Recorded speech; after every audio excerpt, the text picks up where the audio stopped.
Bienvenue à tous. Le 18 octobre 2018, la cérémonie de lancement du chantier de l'Académie internationale de lutte contre le terrorisme s'est tenue à Jacquesville. Le 24 octobre dernier à Abidjan, le ministre ivoirien de la Défense et l'ambassadeur de France ont officiellement présenté ce projet à l'ensemble du corps diplomatique. Quelles sont les missions et les enjeux de cette Académie de lutte contre le terrorisme pour la sous-région? Pour en savoir plus, nous recevons M. Lassina Diarra. Il est chercheur au centre 4S et il est spécialiste du terrorisme en Afrique de l'Ouest. Bienvenue, M. Lassina. Bonjour, M. Oumar. Alors, nous démarrons par l'Académie internationale de lutte contre le terrorisme. Qu'est-ce que c'est? L'Académie internationale de lutte contre le terrorisme, dans un premier temps, il faut noter que c'est un projet franco-ivoirien qui s'inscrit dans une dynamique de formation des responsables militaires, administratifs et judiciaires ivoiriens et africains. Alors, c'est vrai que jusque-là, les bâtiments ne sont pas encore opérationnels dans son site originel à Jacquesville, mais tout de même, l'Académie a réussi à organiser des stages internationaux à l'attention des responsables militaires, judiciaires, ivoiriens et même la sous-région. Qu'est-ce qui justifie la création d'un tel centre? Oui, il faut dire que ce qui justifie fondamentalement, c'est d'abord l'analyse.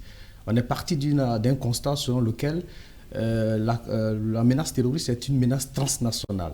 Donc il faut l'implication de plusieurs personnes en même temps et avoir une institution collaborative et coopérative de nature à pouvoir rassembler et unifier toutes les synergies et donner une meilleure formation adaptée de manière à pouvoir lutter contre le terrorisme qui aujourd'hui, je vous rappelle, monte en puissance et gagne suffisamment de terrain. La pose de la première pierre ou le lancement a été déjà effectué. Bientôt, les bâtiments vont sortir de terre. Le site de Jacquesville est-il stratégique? Ah oui, c'est beaucoup ça. A priori, c'est stratégique parce que c'est un site qui fait face à la mer et puis en même temps, vous avez un site qui ressemble un peu à un désert où actuellement les importances stratégiques et peut-être les importances, je vais dire, opérations militaires se déroulent au Sahel. Donc, une manière de former des militaires à une question à la maîtrise un peu du Sahel et voir comment les choses peuvent se dérouler. Donc, je crois que c'est purement stratégique. Parlons des missions assignées à ce centre de lutte contre le terrorisme. Oui, la formation au niveau de l'Académie internationale de lutte contre le terrorisme se décline en 3 piliers essentiels. Il y a le volet tactique, il y a le volet opérationnel et il y a le volet stratégique. Le volet stratégique est incarné par un institut de recherche. Et là, il va falloir peut-être réfléchir du point de vue stratégique, les différentes motivations, analyser un contexte un peu purement africain et sous-régional, et quelles sont les motivations des groupes terroristes, et sur quoi ces groupes terroristes, qu'est-ce qui alimente en quelque sorte ces groupes terroristes. Donc, ça va permettre de donner une belle lecture aux responsables militaires, aux responsables judiciaires, de faire soit une bonne stratégie de lutte. D'accord. Mettre un centre de lutte contre le terrorisme ici, une académie plus précisément, en Côte d'Ivoire, est-ce que cela va avoir un impact sur la lutte sous-régionale? Oui, étant donné que des responsables militaires de la sous-région sont formés ici, et même les responsables militaires, bien sûr, ivoiriens sont formés, donc ça donne quasiment un très bon sens à cette lutte.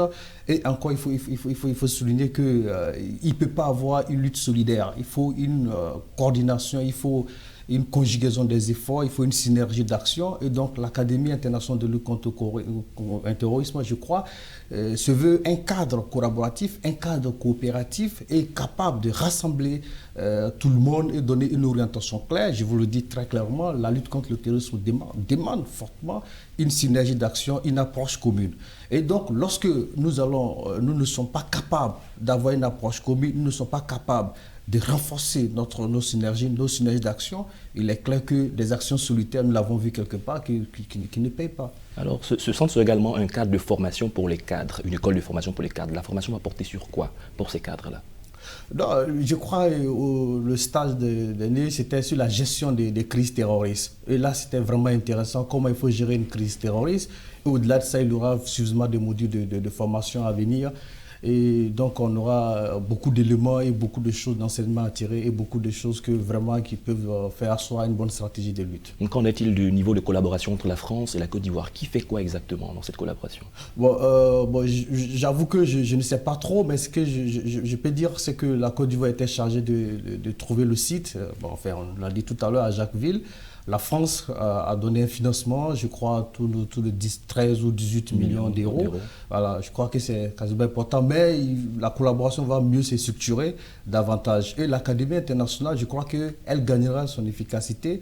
Et son efficacité, bien sûr, dépendra de ce que les États feront d'elle, bien sûr, parce qu'il faut noter que les responsables militaires et judiciaires qui sont formés, c'est-à-dire au niveau de la sous-région et au niveau local, qui sont formés par l'Académie, quelle place ou quelle influence ces responsables occuperont, bien sûr, dans leur appareil respectif, que ce soit l'appareil militaire ou l'appareil judiciaire, de sorte à pouvoir mettre en œuvre ce qu'ils ont appris lors de leurs différents stages à l'Académie internationale. Je le disais en introduction, le 24 octobre dernier, le ministre de la Défense et l'ambassadeur de France ont présenté ce projet à l'ensemble du corps diplomatique. Quel est le sens d'une telle présentation? Il faut noter tout simplement que d'abord on cherche à susciter l'adhésion de tout le monde et faire comprendre que ce n'est pas un projet uniquement franco-ivoirien, c'est un projet dédié à la sous-région, un projet dédié au plan régional et voire même au plan international. Donc dans un premier temps, pour montrer combien de fois il est utile d'avoir une synergie d'action, encore je reviens sur ça, parce que c'est très très important quand on regarde la menace telle qu'elle évolue. Clairement, ce n'est pas un seul État ou bien une seule région qui est clairement visée, mais c'est l'ensemble, en fait, si vous voulez, l'ensemble du globe qui est vraiment visé. Donc, en suscitant, en appelant les ambassadeurs et en présentant le projet, on suscite une adhésion et on montre clairement que ça ne se limite pas simplement à la France et à la Côte d'Ivoire. Et puisque la nature de la menace ne concerne pas la Côte d'Ivoire et la France, il y a le Sahel, il y a l'Afrique de l'Est aujourd'hui qui est en train d'être impactée par ces phénomènes. Donc, on suscite l'adhésion de tout le monde, on présente le projet pour dire que c'est une maison de tout le monde et tout le monde peut y adhérer et tout le monde peut apporter sa contribution pour l'efficacité, bien sûr. Dans la gestion de la menace terroriste, on se rend compte que l'Afrique fait appel à ses partenaires européens ou étrangers. Mais quelle est l'expérience de gestion de terrorisme par ces pays développés? Oui, je crois qu'on peut tirer quand même une bonne expérience des pays développés dans la gestion de la crise terroriste, mais il faut pouvoir voir un peu le contexte africain. Je crois que le contexte africain est un peu particulier.